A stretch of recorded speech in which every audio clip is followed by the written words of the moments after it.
special visitor with me today, Gregg Russell. If you don't know Gregg Russell, I'll A, be surprised, and B, you're going to know him after the time we have to chat.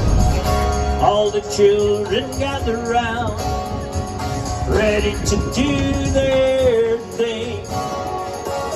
The sun is setting over my shoulder and night is on her way. Every year I look a little bit older, but I still can honestly say. GR, my buddy. Good seeing you, Chipper. Awesome seeing you. Probably the most humble and yet preeminent personality of Hilton Head as we know it. I'm thinking, what year did you move in your van? Not from Ohio, by the way, even though you make fun of that. What year did you move to Hilton Head? I got here in 77, Okay. straight out of school. You know, I'd been working down at Disney, and a guy approached me and said, hey, I got a 2-week job on a place called Hilton Head Island. You want it?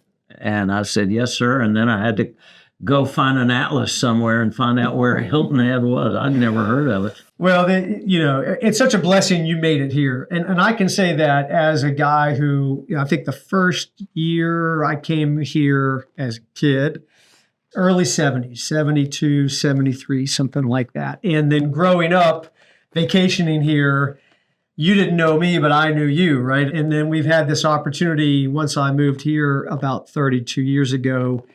We got to hang out a little bit more, got to know each other more. We ended up being tennis buddies and all that kind of stuff. And we've been really good friends, I think, since that time and respected each other. But I've just always really admired what you've done for our community and for us as just an amazing destination in this area of the country. And not just because it touched me so much, as a kid and growing up and just having that special moment of seeing your shows, but just seeing how many generations you have impacted. And the reason I want to have Gregg on is just because with this documentary that's just come out. Beautifully constructed harbor. But what really gives it its soul is Gregg Russell. Hey guys, how you doing? I was just trying to make a living for a couple of weeks, and it turned into a lifetime. His music and what he does on that stage.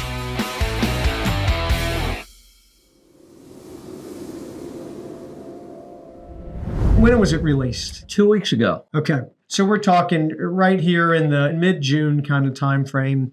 You're already at #1 on Apple TV. Yes. Tell me about that. Tell me about what that feels like. Well, I'm as shocked as anybody. I've been a reluctant participant in this. 2 young kids who used to sit in front of me and watch me grew up as adults and now are very successful filmmakers. Yeah. And 3 or 4 years ago, they approached me, asked me to lunch, and I went, and they said, we'd like to do a documentary about you. And I said, you got to be out of your mind. And I turned them down. And they came back the following summer, and the same thing. And I said, guys, I feel like the cop on the street here. There's nothing to see. Keep moving. Well, over 4 years, I guess, they finally convinced me with some help from Seapons that maybe, I'm not getting any younger, and somebody needed to put this on tape. I mean, he's a document this, right? Well, you're what you see is what you get kind of guy. Yeah. And everything you ever done on stage, in person, in business, etc. And a lot of that's framed in humility, which I think so many times is the key ingredient, right, to coming across and being genuine.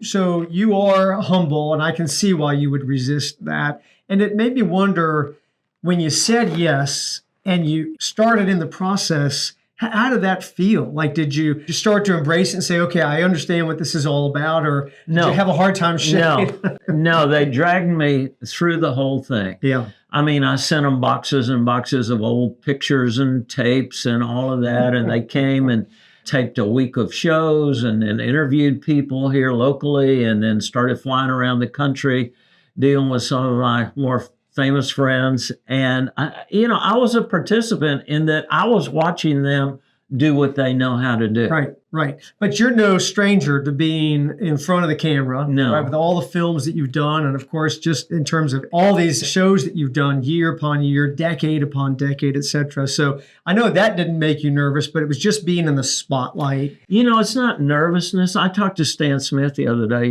Stan and I are great friends, and he has a documentary that's come out. And, he's Stan Smith. Right. But I said, Stan, how does it feel watching yourself on the screen? He said, GR, it makes me very uncomfortable. And that's how I feel. It makes me uncomfortable to sit there and they're talking about me and like I'm not there. I'm sitting there and they're talking about me. So it's been an uncomfortable but pleasantly uncomfortable situation. Yeah, understood. And then talk about friends, and maybe some of you were a famous set of friends. Jim Nance, him as the voice of the Liberty Oak. Yes. I loved that. I didn't see that coming, by the way. Don't spoiler. Well, that was their idea. But totally. he is, if you're the soul of Harbor Town and Sea Pines and of that whole ambiance, as he states that, then he's kind of the voice of it, right? I mean, with all of his years and years of being the voice of the tournament, et cetera. How did that come about? Well, Jimmy and I have become very good friends over the years. I first met him. His daughter, Caroline, was maybe 3 or 4 years old. Yeah. And I would see him riding bikes around Harbor Town. And when she got old enough, she would sit on the stage. And one night after a show, Jim approached me and said, hey, I really like what you're doing. And we became buddies. And for years and years, he invited me to sit up in the tower. He took my song, Come Away Home. It became the theme song for the Heritage. So we've become very, very close friends over the years. So when the guys were asking me, all right, who else do you think we could or should include in this? I said, well, I know somebody's got a pretty good voice. We could call Jimmy and see what he says. And of course, he immediately agreed to do it. Of course he did. And adds so much to it, in my opinion. Absolutely. It's just a really special piece. And I wanted everybody to have the opportunity to learn about it, just in our audience. But talk about other voices on it. Your wife, Lindy, was on there. One of your daughters was on there. How did they feel about getting in front of the camera and talking about you and their experience? I mean, your daughter, she sort of wrapped it up, and I think she honored you beautifully. But I was just kind of curious how they felt about being on stage. It's been a great ride for all of us as a family. I was interviewed a couple of weeks ago for something, and someone asked me a question, which was, do you have any regrets for all of this, these years you've been doing this? And I thought back, well, I really don't, except for the fact that I never got to take our children on a summer vacation. I was always part of thousands and thousands of other family vacations. Yes. Now, it's not to say that we didn't get away during spring break and Christmas and all of that. So if I had any regrets, it was that. But then to watch one of my daughters say that it was kind of cool growing up, having the dad that other kids thought, oh, that'd be cool to hang out with him for a while. So no regrets, but my family just know me as GR and Dad and all of that. I'm not anything other than what you and I see every day. Of course. Yeah, I get that. And I thought it was special to have them integrated into it. And the other thing I thought was the integration, the messaging, and the background of Hilton Head Heroes and what that's meant to you and Lindy and your whole family, of course. I thought that was really great. I thought that how they brought that piece, that aspect of it, that is connected. They probably bounce against each other a little bit here and there, but they're also separate kind of enterprises. And I just thought, I thought I'd ask about that, what that meant for you to have that kind of additional exposure for something that's really,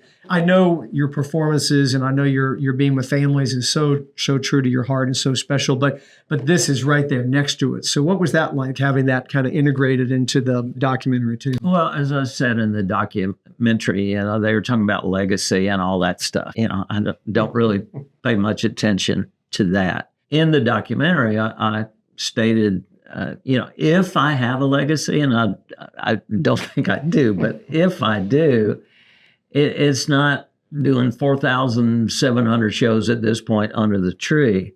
It's more about that house that's about half a mile out. half a mile away, where over 1,000 families have come and spent a week together as a family, and all of them having one thing in common, a very sick child. Yeah.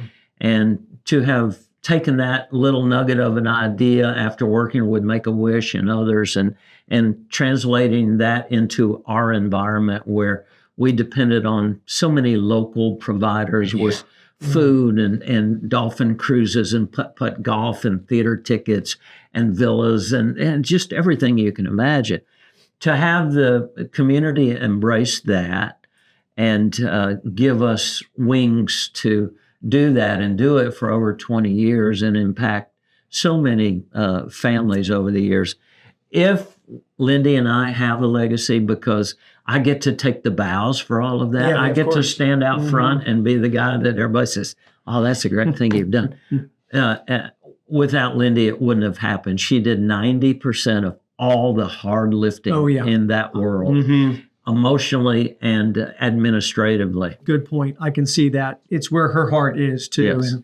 And you have pulled those families into your family and vice versa. It's super, super special. Well, GR, my buddy, congratulations on this documentary. Everybody out there, please take a look. You can find it on Apple TV. Apple TV. You can rent it. You can buy it, right? It jumped #1 quickly. It's been in the top 10 since the first minute it was announced. And I'm shocked by that. And yet I know that people have been coming here for so many years, go back home to Pittsburgh and Cleveland and Charlotte, and they're having watch parties together, which is kind of cool. Oh, yeah. I sent it to my family, sent it to my parents, made sure they checked it out, et cetera. So it's a real success, and I just want to let you know how proud I am of you and how grateful I am for what you've done. Well, I enjoy our friendship, and I have marveled at your success, not surprised by it at all, and I'm proud to be your brother. Thanks, brother. Thanks, All right, y'all check it out.